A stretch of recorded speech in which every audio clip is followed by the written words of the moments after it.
Razón de Estado con Dionisio Gutiérrez. Hablando de demografía, ¿sabía usted que en 3 países de Asia, 1 de África y 1 de América Latina, en los últimos 25 años, 1 de cada 2 niños que nacieron sufrió desnutrición crónica?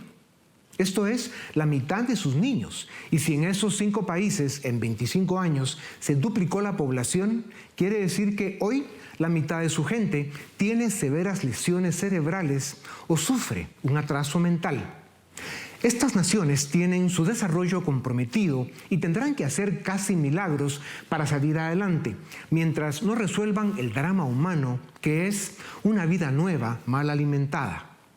Hablando de demografía, ¿sabía usted que en 2045 en Estados Unidos las minorías serán la mayoría? Negros, latinos, asiáticos y otros superarán a la población blanca no hispana. Europa, que es cada día menos europea, por la llegada de hindús, árabes, chinos y africanos, en 2050 será un continente muy distinto al que hoy conocemos. Y en América Latina, donde a pesar de tener un bono demográfico por la cantidad de jóvenes que la creación nos regaló, estamos atrapados en el populismo, el subdesarrollo político, la corrupción y el narcotráfico. Como otras naciones en el mundo, y con escasas excepciones, estamos gobernados por inútiles bandidos y déspotas. Así, a Estados Unidos y a Europa, donde las minorías siguen teniendo más hijos que la población blanca, se sumarán refugiados e inmigrantes que cada día serán más, mientras la política sea la porquería que es en tantos países. Es cierto que los movimientos demográficos han reducido las diferencias globales prácticas y han pintado las ciudades de colores, pero también es cierto que están creciendo las molestias e incluso los conflictos por el rompecabezas social, étnico y cultural que se ha formado en un mundo cada día más complejo e insuficiente. Al final, el futuro próximo indica que las naciones desarrolladas harán lo posible para detener la migración desde los países que no funcionan. Pero aún así, los humanos seguiremos cruzando fronteras, trascendiendo diferencias culturales y buscando cada quien resolver su vida y alcanzar sus anhelos. Nacimientos, razas, costumbres, migraciones, muertes, edad, género, nivel educativo y ocupación, entre otros, son los datos que usan los expertos para proyectar el futuro y, según ellos, para tomar decisiones informadas. Sin embargo, será siempre la lucha del ser humano por sobrevivir y su permanente búsqueda de seguridad, oportunidades y libertad las motivaciones que le harán incluso ofrecer su vida por su futuro y el de los suyos.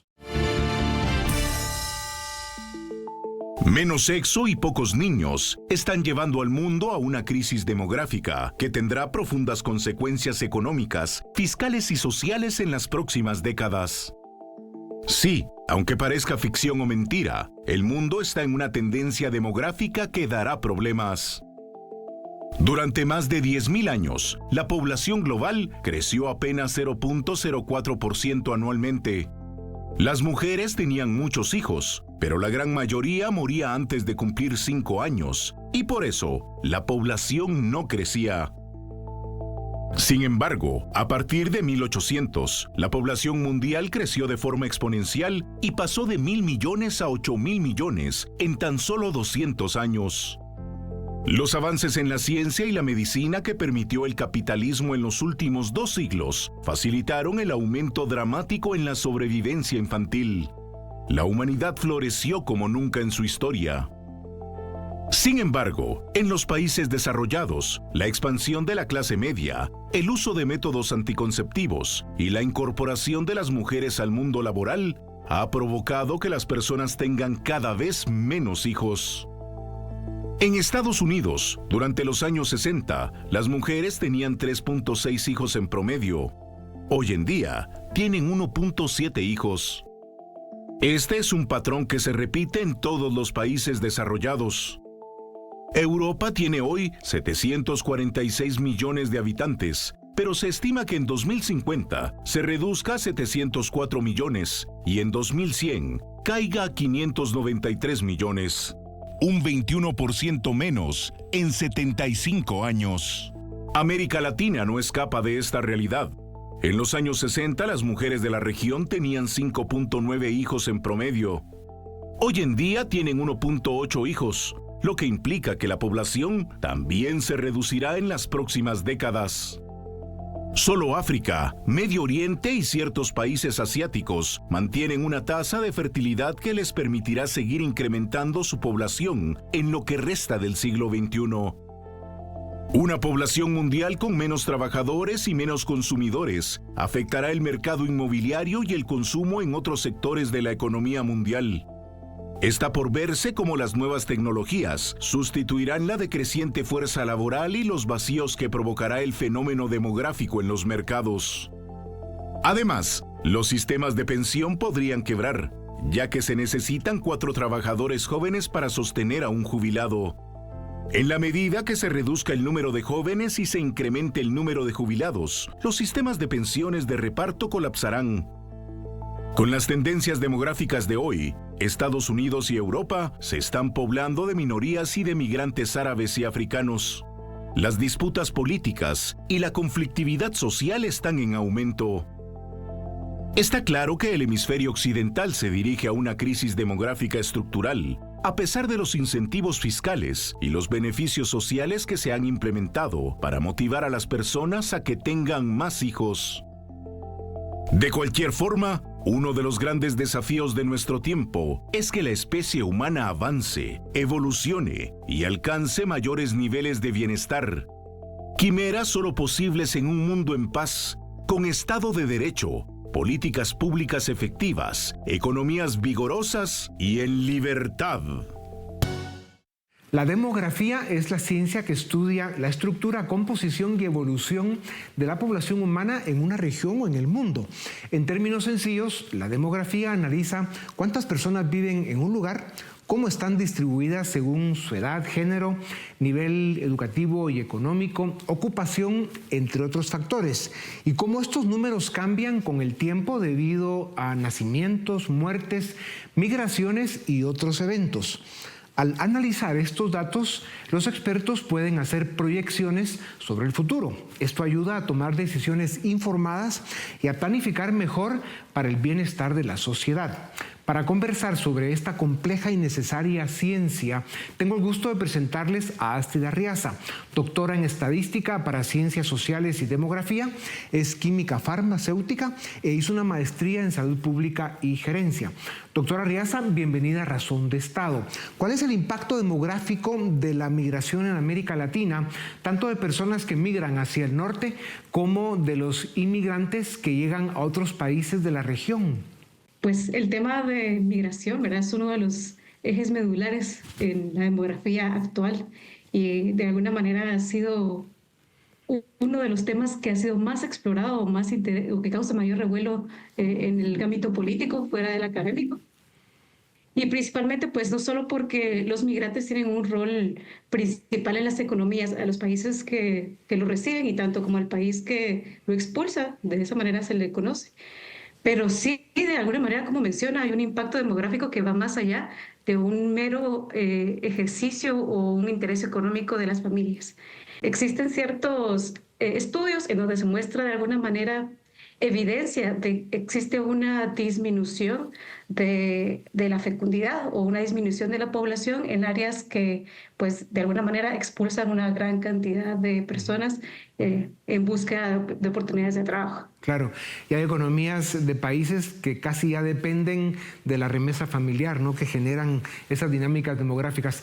Doctora, ¿qué desafíos presenta la migración venezolana, por ejemplo, para países receptores como Colombia, Perú y Chile? Claro, bueno, la migración siempre sí es un fenómeno bastante complicado de controlar, en el sentido de que cuando hablamos de control queremos tener una población que sabemos en dónde se encuentra distribuida y la cantidad de las personas y pues algunas características de ellas para poder proveer servicios y planificar actividades y ejecutar pues políticas públicas. Y la migración entonces hace de alguna manera que en los países que tienen poca capacidad para planificar o tienen retos mayores en la ejecución y en la planificación, pues se haya un influjo de presiones adicional a las que deben de atender en circunstancias que no son las usuales de métodos de planificación de política pública, por ejemplo. ¿Cómo se adaptan los países de la región para integrar a los migrantes en sus sistemas de salud, educación y empleo? ¿Qué diferencia hay con la forma en que lo hacen en los países desarrollados? Claro, en los países desarrollados, las estrategias de política pública de recepción de migración o de migrantes, pues ya llevan un poco más de tiempo incorporadas en su historia y adicional tienen estos países, por ejemplo, desarrollados o del norte global, tienen mecanismos sociales, de beneficios sociales, digamos, que favorecen la adopción y la incorporación de estos migrantes, ya sea en el ámbito laboral o en la producción económica y también en la capacidad de responder a sus necesidades de servicios de salud. Contrario a lo que sucede en muchos países como del Cono Sur o en el sur global, en donde la capacidad de proveer servicios a la población que regularmente habita, ¿verdad?, ya se encuentra de alguna manera limitada o reducida, y entonces es ahí en donde de nuevo se muestran estos retos para poder asimilar a las personas. Y de alguna manera entonces no existe un mecanismo formal de asimilación y de alguna manera estas personas pues toman decisiones individuales que de alguna manera no son planificadas y no benefician a la estructura o al orden de la sociedad. Doctora, en los últimos años ha crecido la preocupación por las tasas de natalidad. En la medida en que el mundo se vuelve más rico, hay menos niños. ¿Cómo se explica esto y cómo varían las tasas entre las distintas regiones? Claro, existe una tendencia que se inició en los países, los llamamos más desarrollados, igual ahora lo conocemos como países del norte, en donde se observó esta disminución de la tasa de fecundidad que se observa a través del número de hijos que tienen en promedio las mujeres. Pero esta tendencia ha sido de alguna manera considerada o analizada que surge o ha continuado de manera universal en las diferentes regiones del mundo. Esto ya sucede en Asia, en África, en Latinoamérica, y no existe un país en el mundo en donde no haya mostrado un declive o una reducción de la tasa de fecundidad de la población. Claro, existen diferencias entre los niveles y las medidas o la velocidad con la que esto ha reducido en las diferentes regiones del mundo. Y por hablar de algunas regiones en donde esto es un problema, por así decirlo, más severo, es el este asiático, algunos países de Europa e incluso algunos países de Latinoamérica, pues ya muestran alguna tendencia a bajas tasas de fecundidad. ¿Es la reducción de las tasas de natalidad un efecto inevitable del desarrollo? ¿Es un ciclo? ¿Hasta cuándo duraría? Algunos autores dirían que sí es un efecto secundario al desarrollo de la población, en el sentido de que el desarrollo de la población ha de alguna manera apoyado o se apoya de políticas públicas que incentivan el acceso o el incremento en el acceso de educación de la población. Y pues el acceso a educación de la población, particularmente en mujeres, tiene un efecto que reduce la tasa de fecundidad de manera natural, ya que las mujeres están inmersas dentro de una institución que les provee pues algún servicio, algún interés de aprendizaje y conocimiento que las extrae del rol natural o de un rol reproductivo único, ¿verdad? Entonces sí, de alguna manera algunos autores dirían que el desarrollo se asocia a una tasa de fecundidad menor. Una de las contradicciones de la natalidad está en que los que tienen un bono demográfico, muchos jóvenes no lo aprovechan. Subdesarrollo político, poca educación, falta de oportunidades, ¿esos son los fenómenos que afectan? Sí, eso se ha visto mucho en países de África subsahariana y África, en donde tienen un gran bono demográfico de población joven y pues tienen limitada infraestructura o de alguna manera poco desarrollo económico para absorber a esta población, pero no sucede en todos los países, ¿verdad? Sí se plantea o es preocupante cómo que siga esta tendencia de reducción de la tasa de natalidad y los sistemas de alguna manera no han adaptado a la velocidad con la que está cambiando y se está reduciendo esta brecha de bono demográfico. La especie humana ha sido capaz de sobrevivir a través de los siglos y de los ciclos, y si bien la complejidad sociopolítica del mundo y la tecnología ponen las varas más altas, sin duda los humanos encontraremos el camino para seguir en esta, a pesar de todo, maravillosa creación. Doctora Arriaza, muchas gracias por su tiempo. En Europa, los europeos se hacen viejos y la migración llega del mundo musulmán, hindú y africano. Hay serios cuestionamientos sobre el futuro del viejo continente. En América Latina, a pesar de tener un bono demográfico por la cantidad de jóvenes, estamos atrapados en el populismo, el subdesarrollo político, la corrupción y el narcotráfico. Desde América Latina, quienes logran emigrar se van a Estados Unidos, a España y a algún otro país que tiene mejores condiciones. A pesar de las restricciones crecientes a la migración, a pesar de los niveles de conflictos en el mundo y de una economía global que se hizo insuficiente, el ser humano sigue luchando por sobrevivir y para salir adelante. Para conversar sobre el impacto de la demografía en el desarrollo de las naciones, tengo el gusto de presentarles a Enrique Couto Bueno, licenciado en Administración con máster en Finanzas, fundador de reconocidos medios en plataformas de redes sociales. Enrique, bienvenido a Razón de Estado. ¿Cómo pueden los países de América Latina aprovechar sus proyecciones demográficas para potenciar el desarrollo sostenible? Mira, te voy a poner un ejemplo que es el caso de España, ¿no? España es uno de los países con un envejecimiento más acelerado de todo el mundo. Hay una previsión de tanto del Gobierno como del Banco de España que señala que para el año 2050, que parece que está muy lejos, pero en términos demográficos es pasado mañana, en España vamos a tener 19 millones de personas en edad de trabajar y 22 millones de personas jubiladas o menores de edad. Es decir, tenemos un problema serio de sostenibilidad porque evidentemente con muy poca gente trabajando es muy difícil pagar las pensiones, pagar los servicios públicos, etcétera, etcétera. Esto impone unos retos colosales, ¿no? En Europa se ha intentado abordar de muchas formas posibles, pero ningún método hasta ahora ha funcionado. Entonces, la pregunta que me haces es muy buena, te la voy a contestar directamente, ¿no? ¿Cómo puede aprovechar América Latina? Entiendo que mediante dos vías. Una que es la sencilla, que es aprovechar los flujos migratorios que pueden llevar a muchísima gente joven a las economías más ricas para generar además lazos comerciales, económicos, lazos de ahorro, pero luego sobre todo tenéis una oportunidad increíble y es que las empresas, las industrias van a demandar instalarse en aquellos lugares donde va a haber sangre joven, ¿no? Es una ventaja competitiva enorme. Ya. ¿De qué manera crees que las diferencias demográficas en educación, salud, seguridad y oportunidades, que ya hablabas de ellas, entre los latinoamericanos, afectan los niveles de pobreza y las políticas sociales?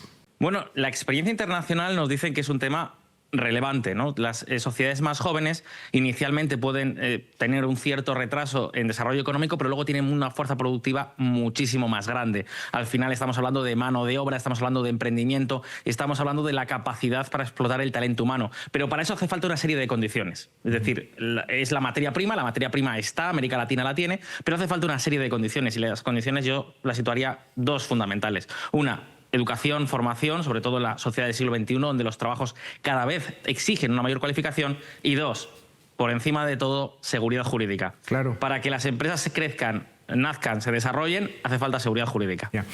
Enrique, en el siglo XVIII éramos 800 millones de habitantes en el mundo y se predijo el colapso de la humanidad debido al desmedido crecimiento de la población y la escasez de recursos.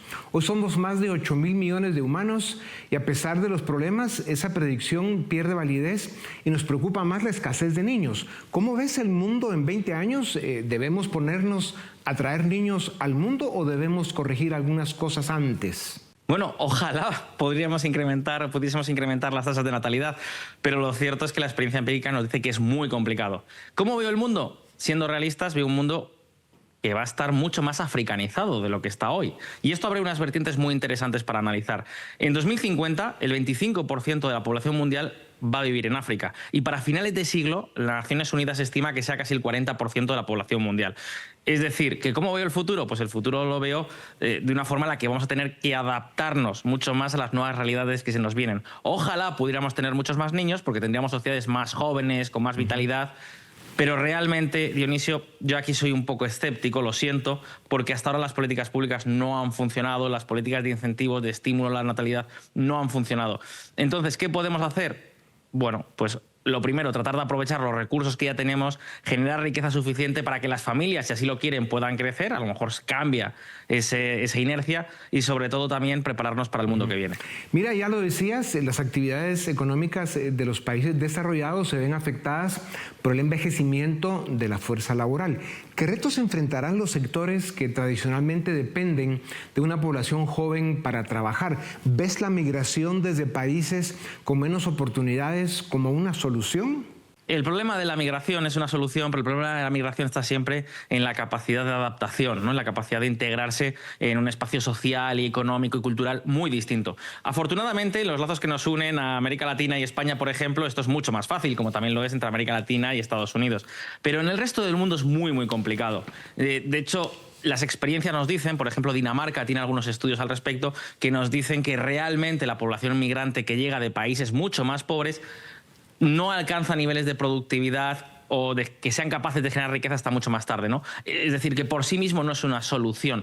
¿Qué problemas puede enfrentar la falta de niños? Japón nos lo dice, es que las empresas van a tener muchísimos problemas para encontrar mano de obra y eso tiene un significado, automatización. Claro, y a eso iba, por eso son las políticas de migración o la llegada de los robots y la inteligencia artificial a los lugares de trabajo, formas de mitigar el desafío demográfico de los países desarrollados.